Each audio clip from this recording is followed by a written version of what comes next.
Good afternoon.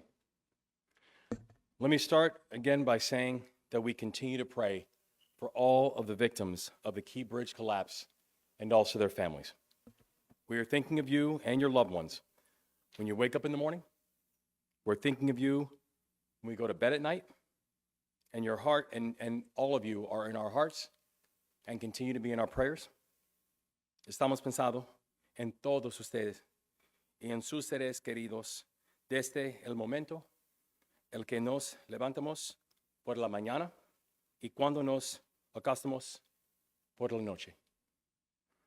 I also want to recognize all of our first responders and emergency personnel. You continue to be the best of us, and we thank you. Now, this morning, I received a briefing from Unified Command, and today, I'll provide some updates on the 4 directives that I've issued to the team. As a reminder, first, we need to give closure to these families. Second, we need to clear the channel and open vessel traffic to the port.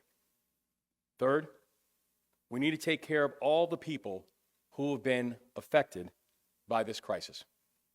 And fourth, we need to and we will rebuild the Francis Scott Key Bridge. So first, on our recovery efforts and providing closure to the families. I've appointed Adriana Lee to serve as our administration's liaison to the families of the victims in their time of need. Adriana currently serves as a director of the Governor's Office of Immigrant Affairs, and yesterday she joined with leaders from city and state and federal levels to meet with the families of the victims. Around 100 people were in attendance during these 2 meetings, including representatives from Baltimore City, Baltimore County, the Maryland State Police, the FBI, and the American Red Cross. These 2 meetings lasted a combined 6 hours. Yesterday's meeting established a direct line of communication for the families to obtain continuous updates about the progress of our recovery efforts. And the state has assigned a case manager from the Department of Human Services to support these families. On the day of the collapse, I said that we would stop at nothing to support these families.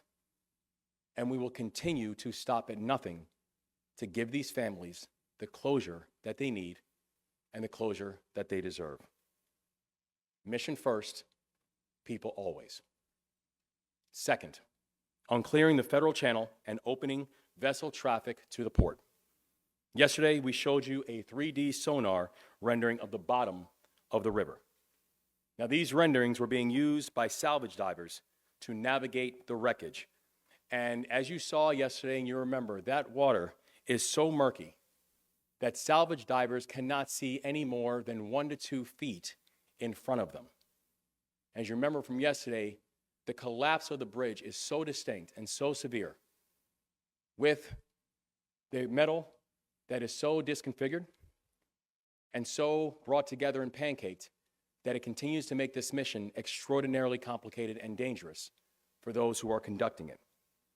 And so every single diver that goes into the water has been paired with an operator who uses a mix of 3D renderings and drawings and pictures to be able to guide their partner. That all of the rescue operations are essentially being done within buddy teams. And we have brand new video from Unified Command that shows you just what this process looks like. And you'll be able to hear both the salvage diver and also the operator in this video.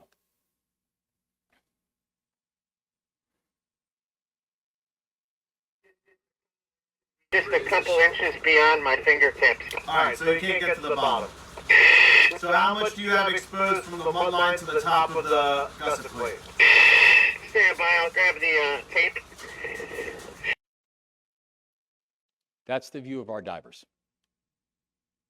So as you can see, and I think as Colonel Pinchason said really well yesterday, that view looks like being in the middle of a snowstorm with high beams on.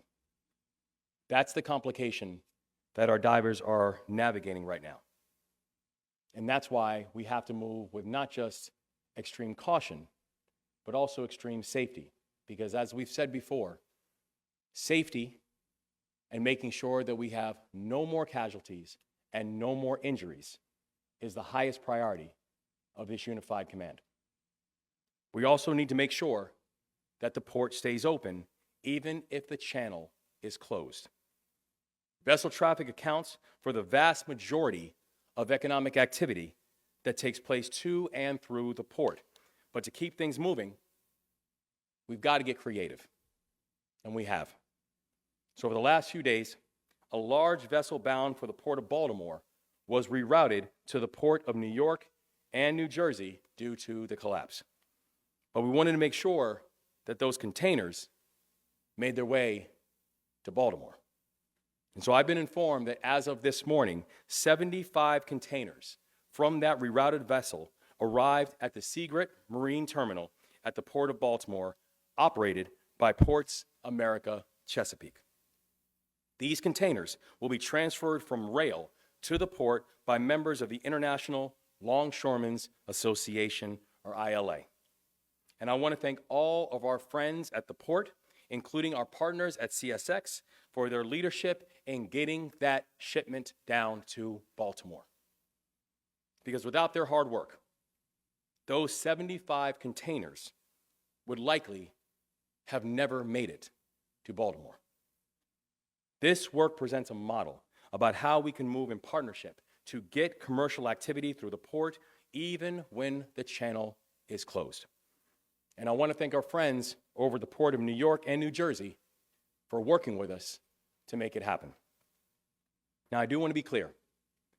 This is just a permanent, so this is not a permanent solution.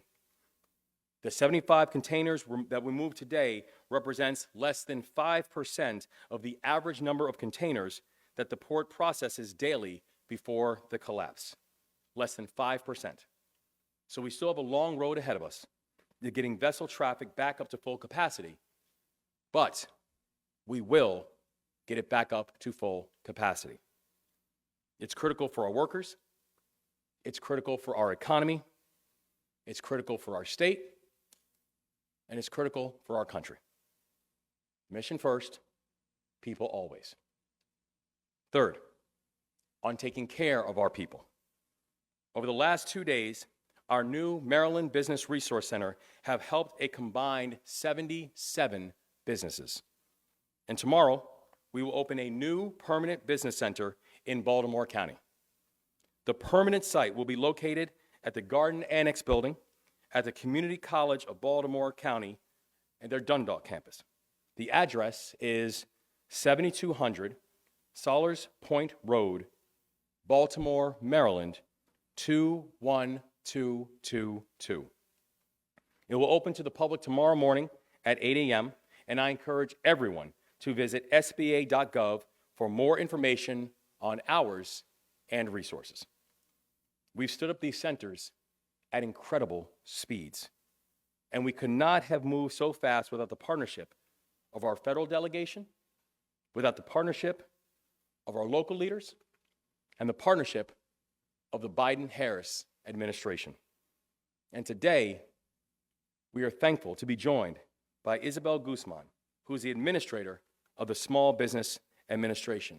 And Administrator Guzman has been an absolutely extraordinary partner inside this work from the very beginning. And I want to say thank you for all of your leadership and support.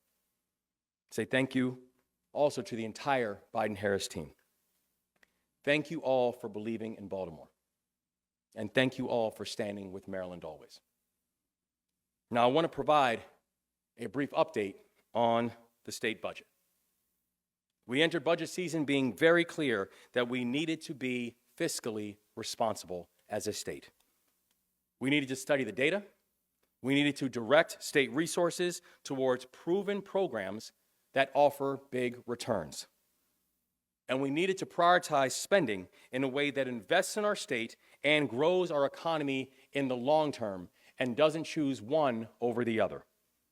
So yesterday, state legislators unveiled a bipartisan budget agreement that reflects each of these goals. This bipartisan budget agreement makes significant investments in public education, in childcare, in housing, historic investments in each of those areas. And this budget advances our commitment to making Maryland safer, making Maryland more affordable, making Maryland more competitive, and continuing to make Maryland the state that serves. And this budget achieves each of these goals without raising the personal income tax, without raising the corporate income tax, and without raising sales tax for the second year in a row. I'm proud of this agreement. I'm proud of this partnership. And I look forward to getting the final budget to my desk for signature. This is going to provide the kind of certainty in this moment that the people of our state need, that the people of our state deserve, and know that this state is going to be bold and also be fiscally responsible and not choose one or the other. And I want to thank Speaker Jones, President Ferguson, Chairman Barnes, Chairman Gazzoni, and Minority Leader Hershey for all of their work and cooperation in making this happen. I also want to thank Delegate Luke Clippinger, because today he presented the House version of the Port Act at a committee hearing. He has stepped up alongside other lawmakers from the districts that border the Port of Baltimore. And this is exactly what partnership looks like. This is exactly what Team Maryland looks like. Partnership produces progress. And when we move in partnership, we win. And I'm grateful to have such partners in this work. Mission first, people always. Now, fourth, on rebuilding. We cannot rebuild the bridge until we clear the wreckage. But we will clear the channel, we will move the dolly, and we will rebuild the Francis Scott Key Bridge. Every day, I meet more people who prove what it means to be Maryland tough and Baltimore strong. And today, we're joined by Trooper First Class Waldis Batista and Corporal Todd Sexton. They both serve in the Maryland Department of State Police. And throughout their careers, they work together to bring closure and comfort to Marylanders affected by tragedy. The day of the collapse, Trooper First Class Batista was dispatched to assist the MDTA police. He was assigned to a family reunification center to assist with translation needs for the families involved. Corporal Sexton responded to coordinate with Maryland State Police technicians from the Forensic Science Division to document the scene with photographs of the collapsed site. And over the last 10 days, they have worked together to support the families of the victims of the Key Bridge collapse. I am so proud that today is the graduation day for the Maryland State Police. We welcomed 33 new troopers into the ranks. And I'm proud to stand with these two role models that entire class can look up to. Trooper First Class Batista, Corporal Sexton. Thank you both for what you do. Thank you for always making and putting mission first and people always. We're proud to stand with you. Thank you.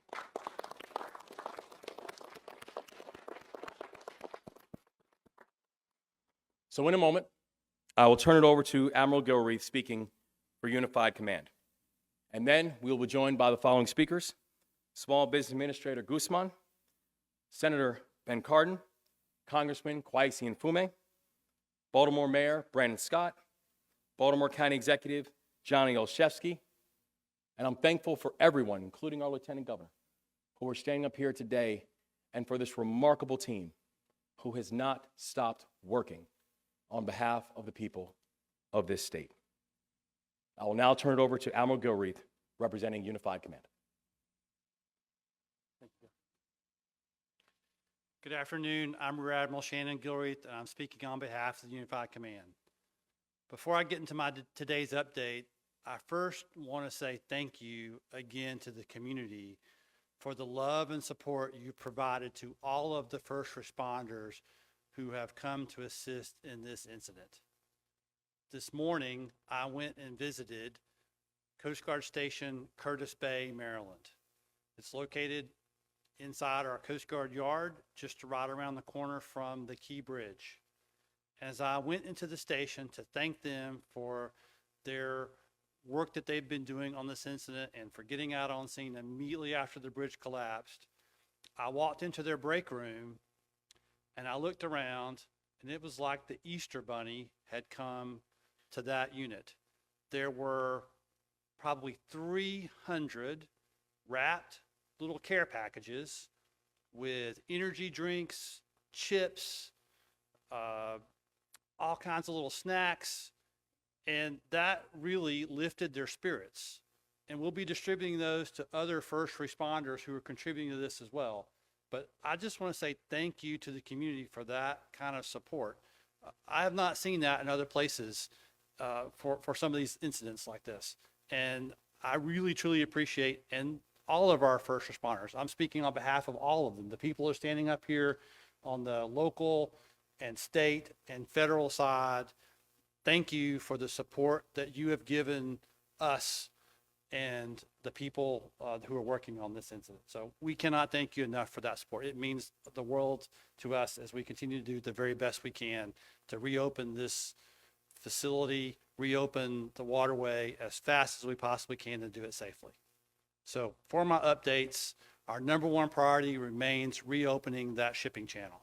So today we are continuing to dive and assess in that deep draft part of the shipping channel.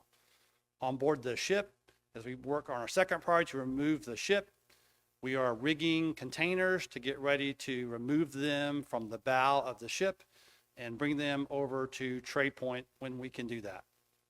And then just north of the deep draft channel on our third priority, we are working to remove that large section that I talked about previously that we're waiting on for weather to lift. We are currently rigging that up right now, but we had not yet lifted it as I departed to come over here for the press conference. We're going to continue to work that. So, Governor, that's my updates for today, sir, and back to you, sir.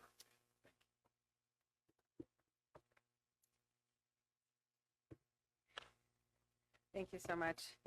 Thank you so much, Governor, really, truly for the partnership. The way that SBA was able to deploy quickly really was dependent on you and your team quickly collaborating with us, working with us to identify and move forward with the disaster declaration. So appreciate the leadership that you've given on behalf of Maryland and truly the entire region as this impact goes beyond just Baltimore and just Maryland. I also just want to thank the congressional delegation here as well. Senator Cardin and Congressman Mfume both serve on the small business committees in their respective houses and are very familiar with SBA's programs and, talked to me both early on just to make sure that SBA could be fully deployed to really help the community, help the small businesses in this recovery. And I want to thank, of course, the Unified Command, really delivering on President's commitment to move heaven and earth, to really try to focus on helping us not only reopen the port, but rebuild the bridge and move forward into the future with this recovery. We are, continuing to focus in the early stages and grieving for the families who have lost loved ones. And I just want to share as well my sentiments for those family members who have lost loved ones with prayers and condolences.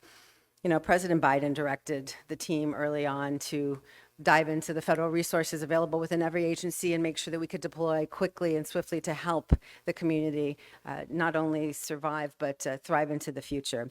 And SBA from day one was clear that we were going to be needed on the ground with our special disaster support that we provide to small businesses. We're pleased to work early on with Governor Moore being able to turn around a disaster declaration after request within 24 hours and shortly thereafter open our first business recovery centers on Monday, opening 2 to start and with an intent to continue to expand to make sure that we're boots on the ground with a high touch customer service that really helps the community access our incredible programs at the SBA. We were, of course, focused on coming in swiftly because we know that small businesses that are the heart of communities and have really put their heart and souls into their businesses and building them and investing in them have been impacted by the collapse of the Francis Scott Key Bridge. We wanted to make sure that financial relief, financial support was available to them so that they could have time to strategically pivot, adapt, and survive during this time as the state and the federal government responds to this disaster. The SBA deploys economic injury and physical disaster loans during disasters. In this case, economic injury disaster loans are being deployed with funds available up to $2 million to support businesses and nonprofits with low interest, long-term loans that are affordable, but also recognizing that this is a long-term recovery and that there is uncertainty for small businesses in terms of the timing of their ability to recover. So we have, under the Biden-Harris administration, moved to deploy 12 months of deferment on payments and interest, meaning interest does not accrue. Those payments are not due for 12 months so that businesses can use this cash, this capital, to really maintain payroll, maintain their overhead, be able to continue to survive in the community and support the community as they do so well in this country and keep their entrepreneurial dreams alive in the same time. So we're pleased to be deploying this economic injury disaster loan, not only for the state of Maryland, but with the governor's declaration, we were able to deploy in all contiguous counties in neighboring states of Pennsylvania, Delaware, West Virginia, Virginia, as well as DC.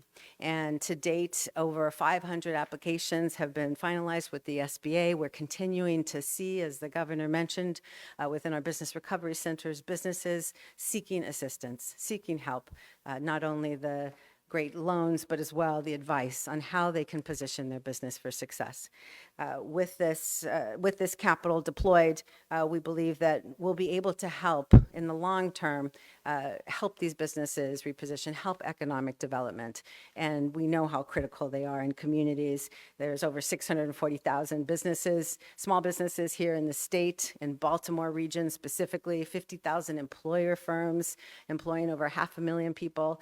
That's a huge economic impact, and we want to make sure those businesses who have been disrupted either because they worked directly with the port or because they were on either sides of that bridge, depending on commerce going across that mile and a half, those businesses are the ones we have in mind because there's a ripple effect that we want to make sure we address for the people of Maryland and the entire region. I will continue to direct the SBA to really fully deploy all of our resources, not just focusing on getting these disaster loans into the hands of the businesses that need it the most, but also to help them with revenue growth opportunities, leveraging our contracting dollars, our international trade advisors to help businesses bring economic development, bring more jobs into the state and beyond. So truly, this is going to be a whole of government approach as President Biden has already requested, but beyond that, really dependent on state and local partnerships. So I'm so glad that it was able to be joined earlier by both Mayor Scott as well as County Executive Johnny O to meet with small businesses here in the state and understand some of the challenges and opportunities that they see on the horizon so that we at the SBA can really meet them where they are, serve them in ongoing partnership with the state, county, local, and partners on the ground that are deployed by the SBA to truly lift up economic development. Thank you so much.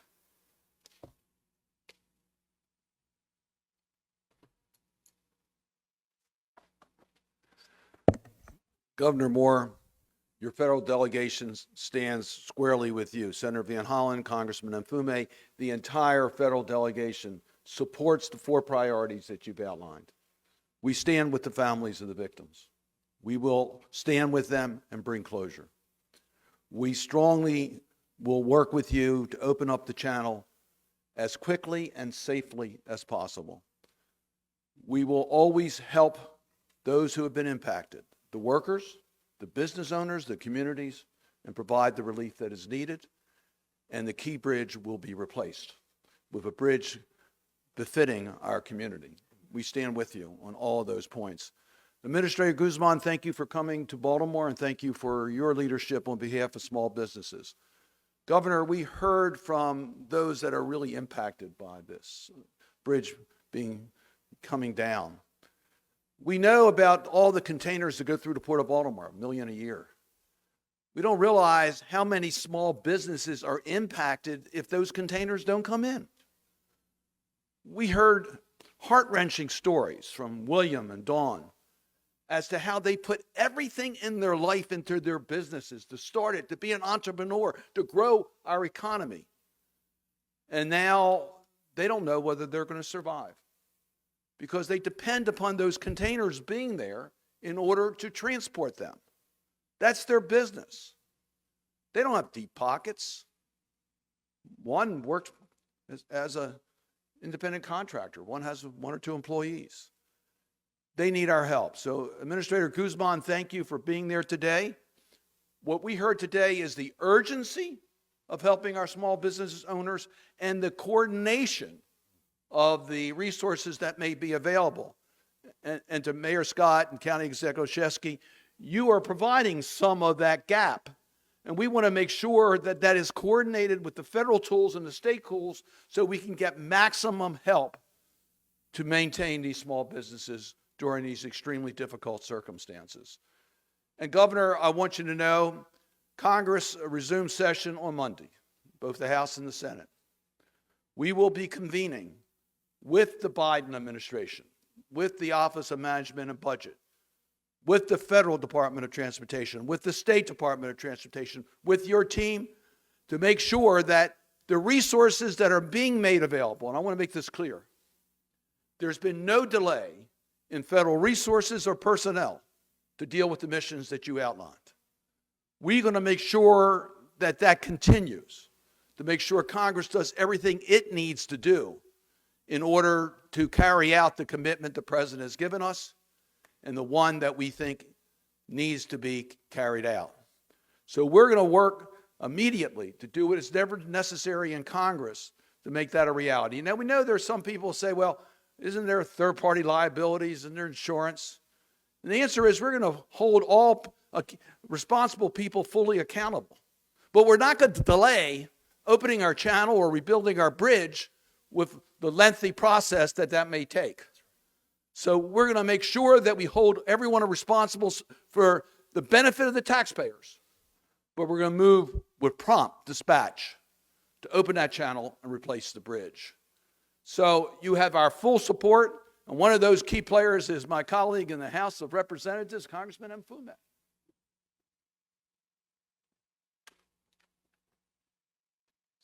Thank you, Ben. Thank you, Governor. Ladies and gentlemen, good afternoon. Allow me just to again thank the Unified Command that has been operating at the direction of our governor and that has kept this process moving in a very clear and transparent and open way. Governor, I said a little while ago, standing in the hall with someone, what if we didn't have the same people in place as you see on both sides of this podium, but that we had another group that perhaps may not have been as committed or as attached or have the same skills? God would have to help us. That's how bad it would be. But we do have a great team. And I can tell you, after many, many years of dealing with many, many issues that have been catastrophic, I've never seen in place a team like this before. So I want to thank you, Governor, and the Lieutenant Governor for your leadership. Corporal Sexton, can you step out for a minute? And Trooper Batista. Again, I just want to reiterate deliberately and redundantly what the mayor or the governor has said, and that is that we thank you so much for your interaction with these families. We will never, ever, ever forget that that's why we are all here. Thank you both very, very much. Ben Cardin said something that should be repeated. That is that there has been an extremely fast response from the federal government, extremely fast. We're in day 9, and already the president made this a priority on day 1. Also on that day, we were visited by Pete Buttigieg, the Secretary of Transportation, who also met with the governor and delivered to the governor before week's end $60 million in initial cleanup funds. Last Friday, I stood on the docks with several hundred longshoremen, along with the Secretary of Labor, she has made a commitment, and Labor is sending money into our Department of Labor. And today we are very, very fortunate, as you heard, to hear from Administrator Guzman, head of the Small Business Administration, who has come here to help and has been helping. She and I spoke last Thursday. I was amazed by Friday evening, Governor, you were reporting that they had already sent in $3.5 million to help with idle loans and are doing so much more. Thank you so very much for being here. Now, one quick thing about the community, lest we ever forget, and then one final thing about Congress. I can't say enough. You've heard about the outpouring of help and people just giving of themselves, providing meals, as the Admiral talked about, and doing so many other humanitarian things.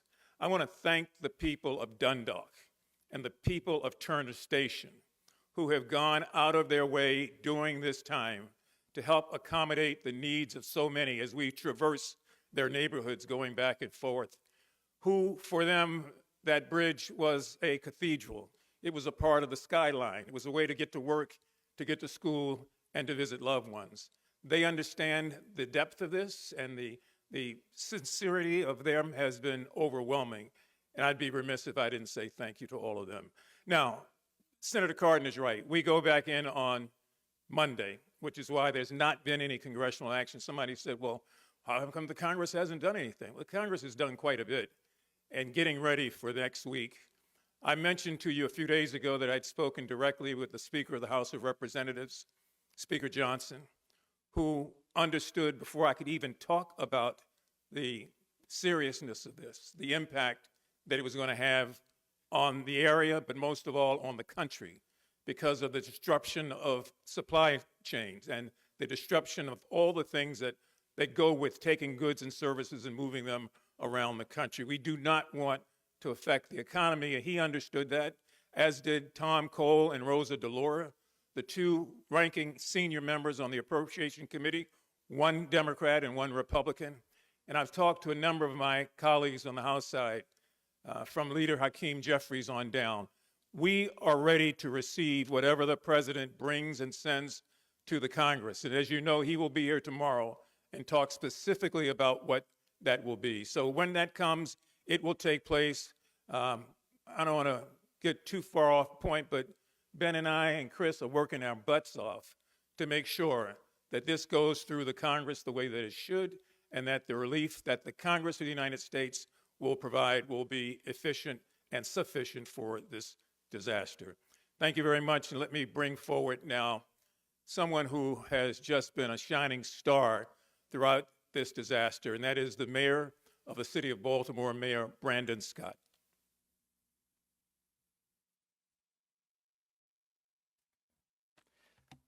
Good afternoon, and thank you, Congressman.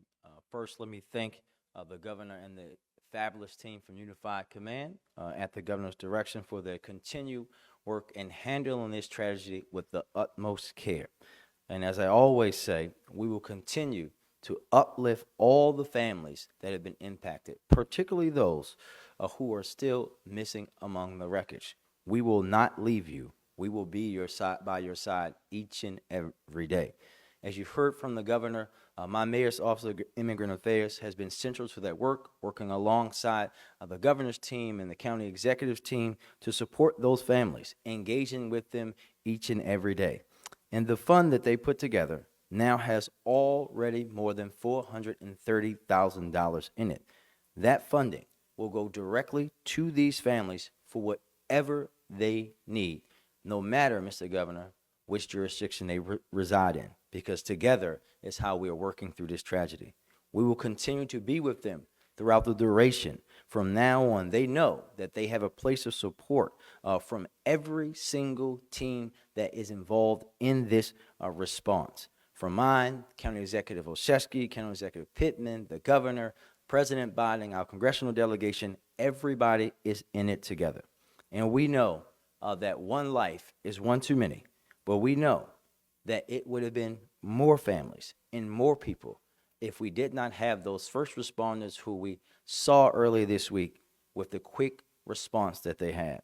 Last night, Mr. Governor, I had the opportunity to spend some time with some of the Baltimore City Fire Department dispatch team from C Shift who were working that night, including Captain Sherry Wagner, Lieutenant Amelia Hemsley, Dispatcher Smith, Dispatcher Serdell, Dispatcher Dumfrey, but I want to give a particular shout out to Dispatcher Shamanique Davis, a lifelong Baltimorean who took the initial call and worked the operational talk group and the radio, and Dispatcher Shawnetta Moore, who worked supporting radio talk groups, talking to them about immediately jumping into action, making sure that they were helping to coordinate all the different pieces of apparatus and teams that were coming out to the scene.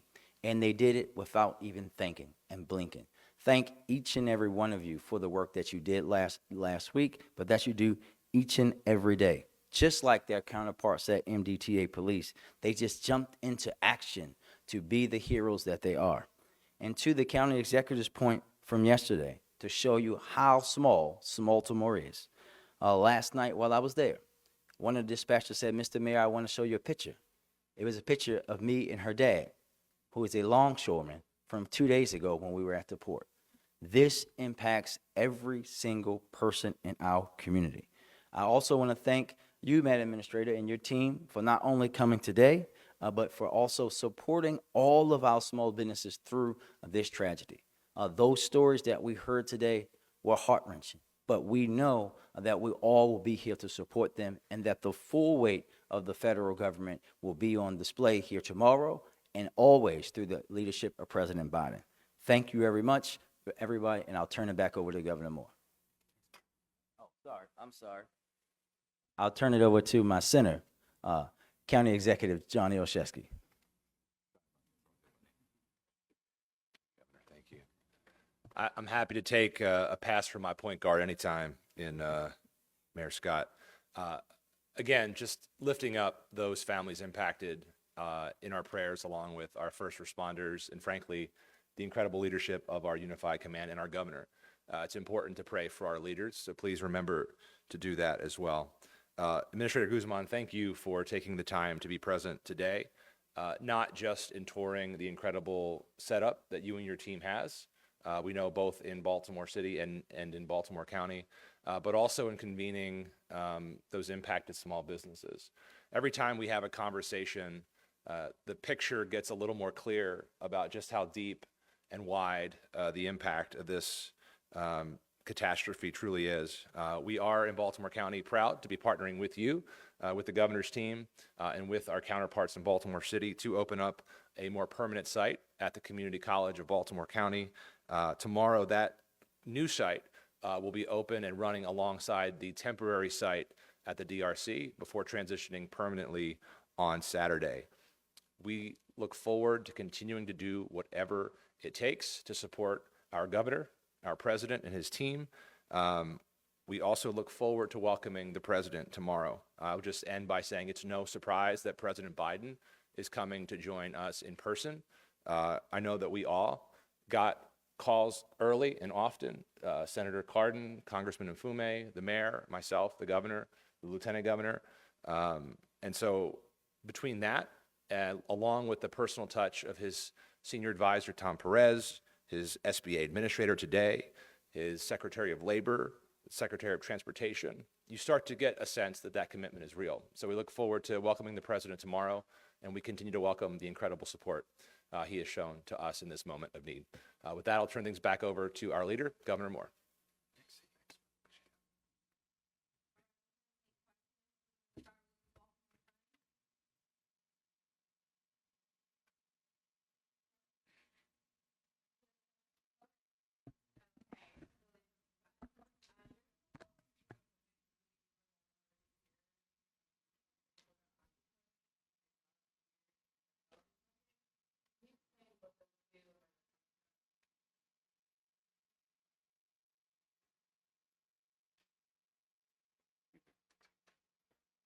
The Code Octopus is a 3D volumetric sonar that gives us those videos that we saw yesterday.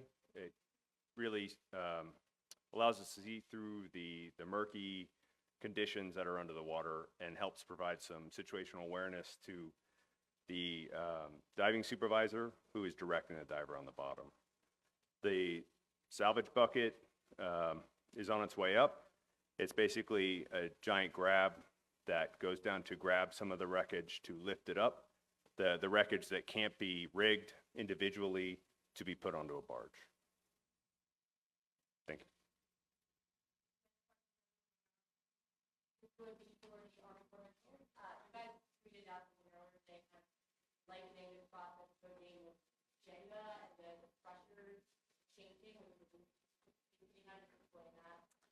Sure.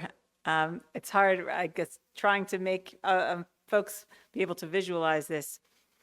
When you look at the skyline and you see these large spans in the water, it looks like they just fell.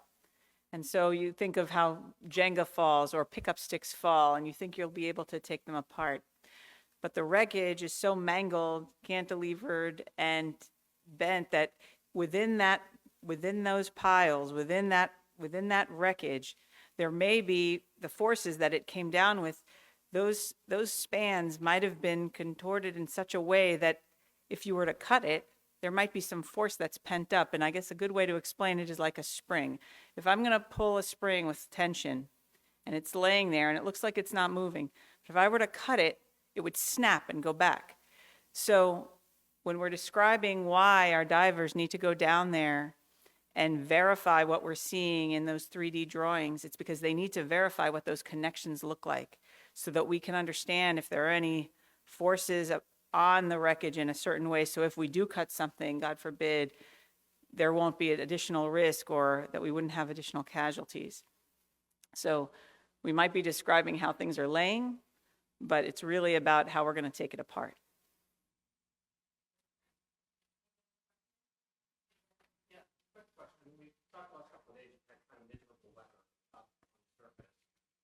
We at least got a break from the rain for a bit today. Have you been able to resume some of the work at the surface that you've not been able to do? Were you able to move the ball forward today, so to speak? So yesterday during the weather, crane operations did cease, but we were continuing to dive and survey. We have one pick that we're working on over on the north side of the wreckage, and that I was out there this afternoon and I saw them. They were already cutting. When I left, it was still not removed yet, but they're working on about a 350-ton lift out of that span. That's supposed to happen today.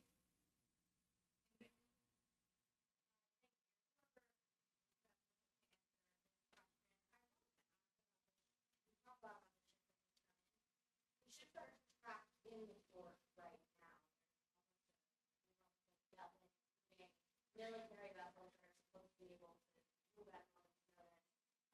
What is the status of the ships, commercial and military still on that stuff right now? So there are 7 commercial vessels that are stuck within the port. They still have all their crews upon them, and they are at their docks, and we are checking regularly on those crews that are on board those ships. And they will not be able to leave until we're able to open a channel deep enough for them to be able to get out. The same is true with the military sea lift ships that are in port here. That's the status of those. And then there are some other tugs and barges that need a deeper draft than the 2 alternate channels that we have currently to get out. And so once we're able to open up another alternate channel that's at that draft, then they'll be able to get out as well.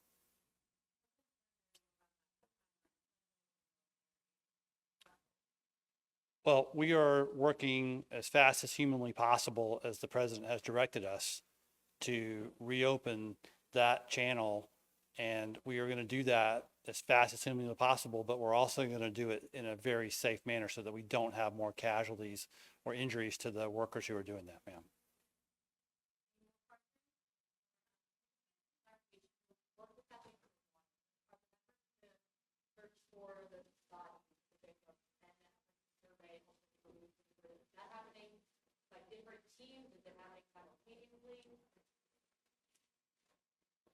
So to refresh, on the first day we had search and rescue, we shifted into recovery, and then when the wreckage was deemed to be too dangerous for divers to go in, we moved to salvage.